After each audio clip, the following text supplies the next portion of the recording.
Hello, and welcome back to the Maybe I Can podcast. I'm your host, Debbie Weiss, and thank you so much for joining me today. Listen, if you like the show, then please, I'd really appreciate it if you would follow and share it with anyone else that you feel could benefit.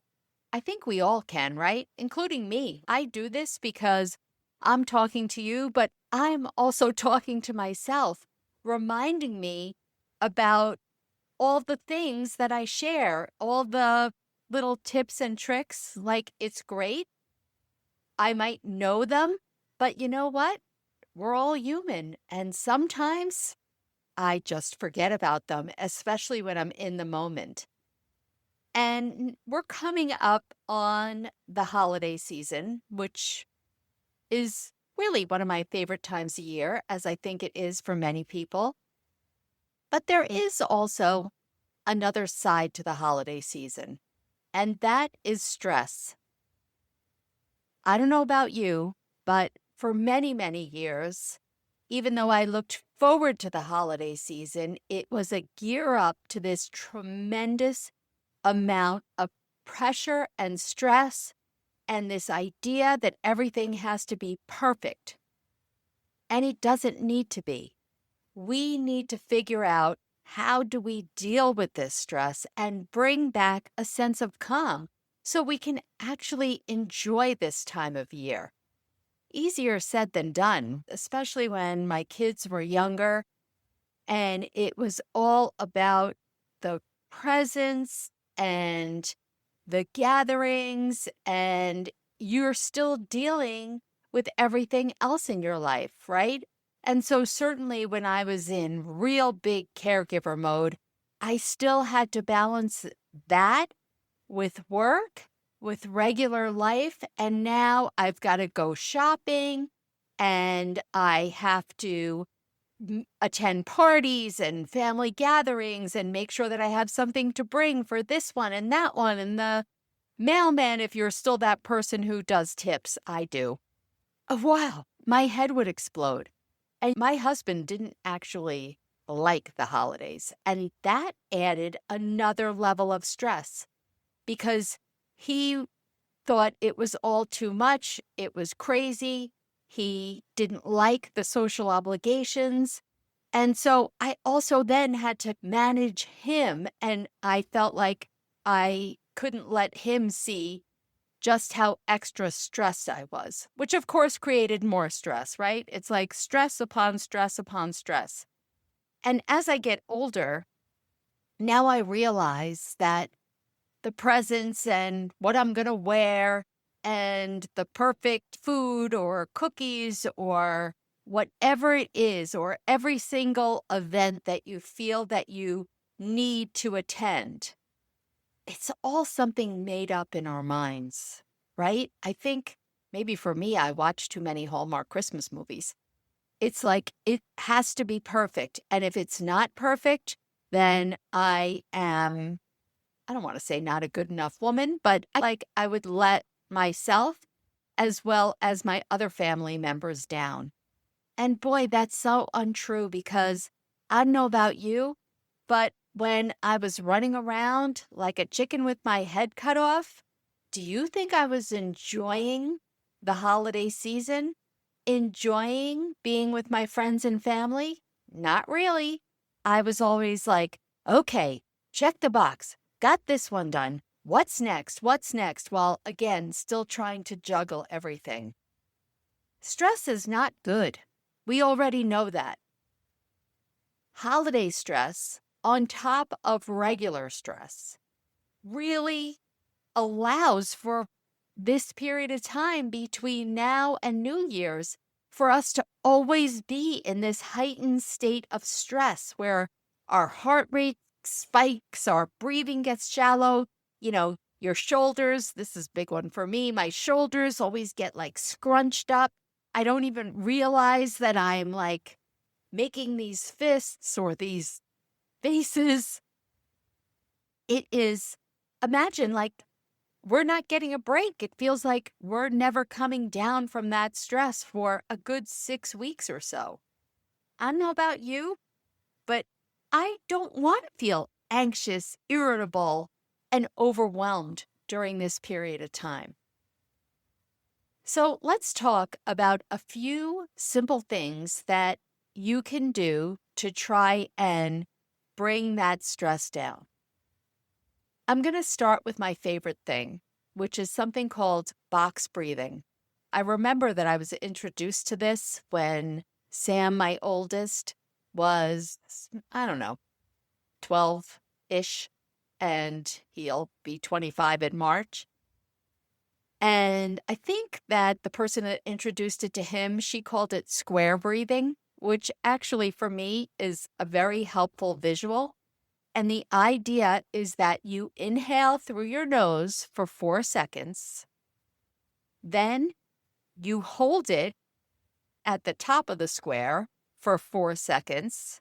And I visualize like I breathe up and I make one vertical line, then I hold it, I make a horizontal line, then I exhale through my mouth for 4 seconds, and then I come down from that vertical line, and then I hold at the bottom for another 4 seconds, and I complete the square with a horizontal line.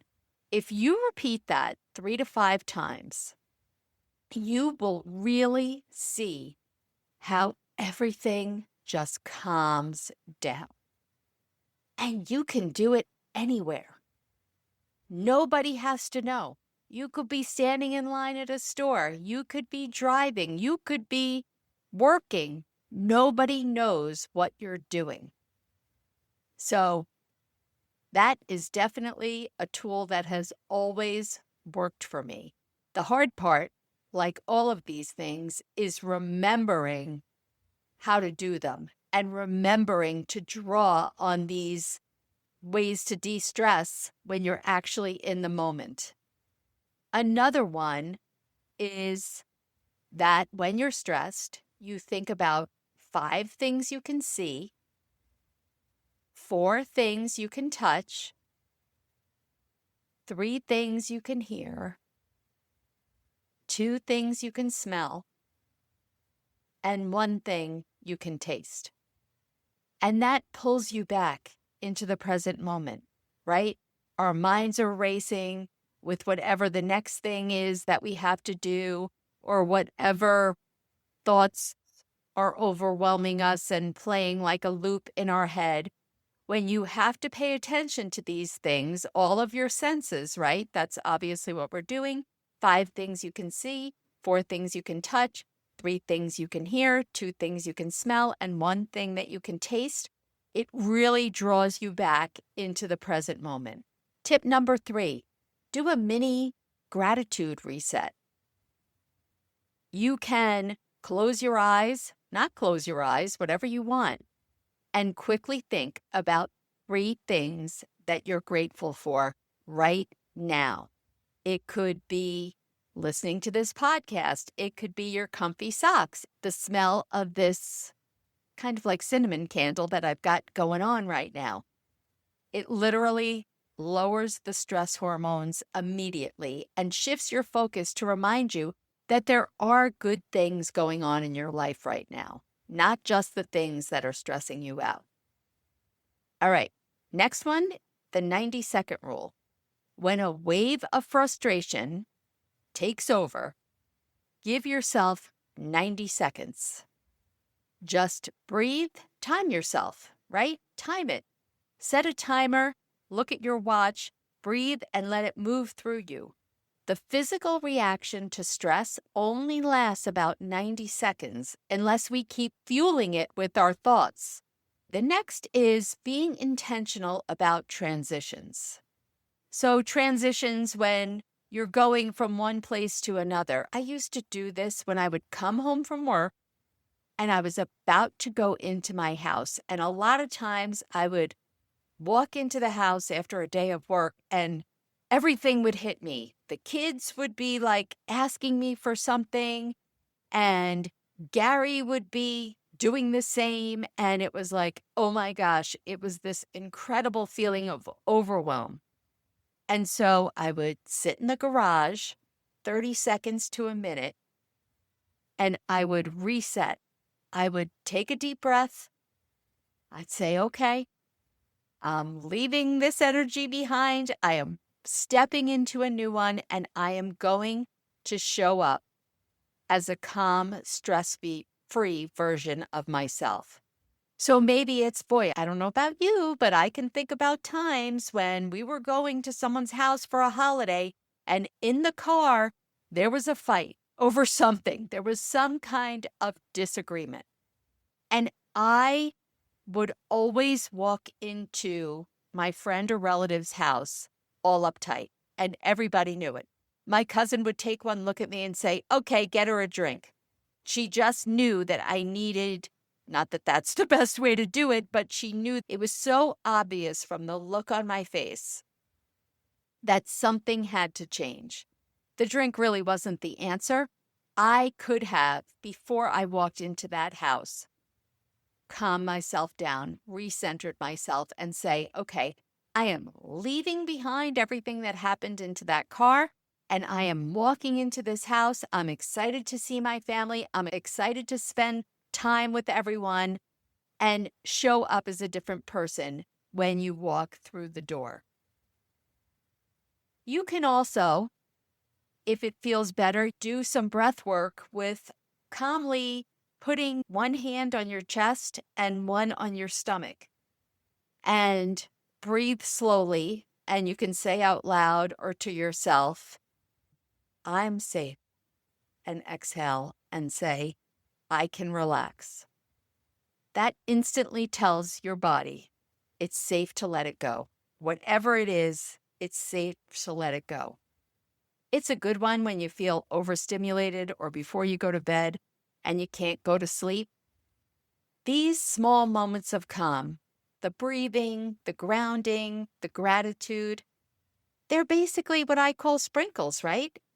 They may seem tiny. They're all little short things, but they can really add up to shifting everything if you remember to use them. And that's why I said at the beginning of the show, I need reminders too. It's hard when you're in that moment of everything's frenetic and you are totally overwhelmed. But come back and listen to this episode, right?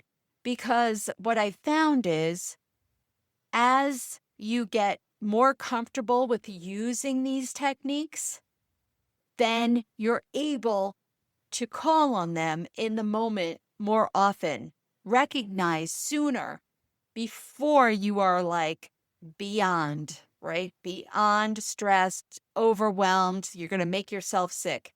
You can head that off at the pass, so to speak. Now, of course, if you want help creating a little more calm or a little more intention, you can always pull a card each morning from my sprinkle effect deck. Or 3 cards, because each sprinkle effect deck represents 17 different sprinkles. And for each sprinkle, there are 3 cards, a journal prompt, an affirmation, and a quote.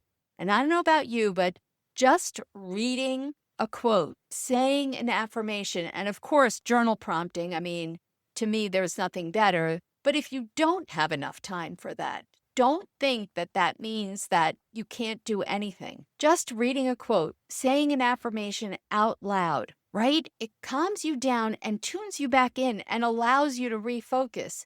You can use the deck in many ways, and one of the ways you can use it is to pick the sprinkle that you need that day. Because every day we all need something different, right? Maybe it's belief, maybe it's curiosity, maybe it's adaptability and resilience this time of year. You can keep those cards handy and draw on them whenever you need them throughout the day. And then, of course, that will help remind you throughout the day when you are stressed, when you do need to then take a look at your toolbox and decide, okay, what can I do right now to calm down? Should I do box breathing? Think of things I'm grateful for? Whichever one resonates with you, right? There is no one size fits all. And remember, the holidays, they don't have to be perfect. They have to be meaningful. And now looking back, I mean, we all know what it's like. We show up to holidays now and you think about those holidays past when, you're thinking about your loved ones who are no longer there. Don't you want to enjoy every second with your friends and family that are here? I know that I certainly do. I want to leave that stress behind. And you know what? If I don't get the right gift, if I don't have the right wrapping paper, it doesn't make a difference if you burn the cookies. You just have to realize that nothing is perfect, and it doesn't make sense to ruin your holidays by bringing all this stress on yourself. Because let's face it, we're really bringing it on ourselves. It's our own, maybe unrealistic expectations. So take a moment to think about this. What's one thing that usually stresses you out during the holidays? And what's one small shift you can make this year to handle it differently? Journal on that, record something on your phone, whatever it is.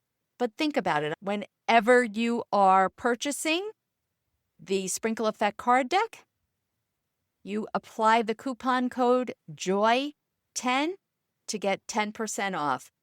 It is a great tool for you. And hey, this holiday season, it's a great gift, right? Who wouldn't like something that is so fun and colorful, but yet incredibly useful? So remember, even when life gets busy, you have the power to create your own calm. One breath, one pause, one sprinkle at a time. Happy holidays!